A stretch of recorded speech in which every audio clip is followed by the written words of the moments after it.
All right, so getting ready to replace the trimmer line on this Husqvarna trimmer head. So in order to do this, you just have to push these caps in. They can kind of be a bear sometimes to get out. Push these. But once you get them in, there we go.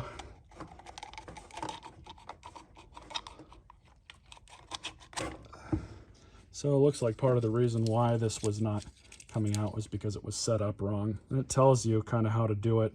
But you can see it just goes right onto the splines, and it's pretty simple.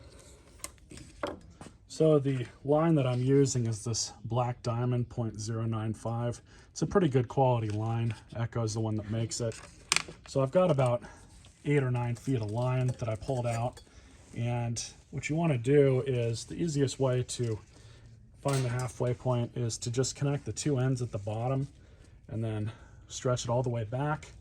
So you get the top just like this, and then holding onto the loop, you grab this, make sure that this bottom part is facing this way, and you're going to find this notch here, and you're just going to start rolling it up, making sure that you're splitting the line down the middle, and you just continue to rotate it until you get to the end of the line.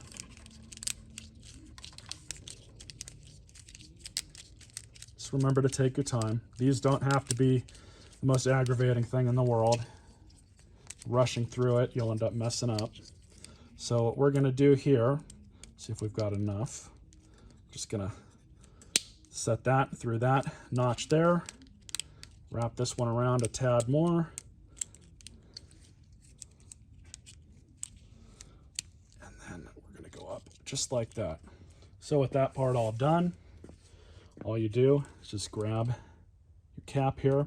This part goes into it like that, so that's poking out.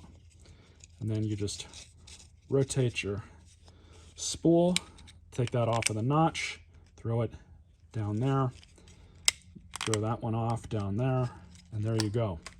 So now we just snap it back on.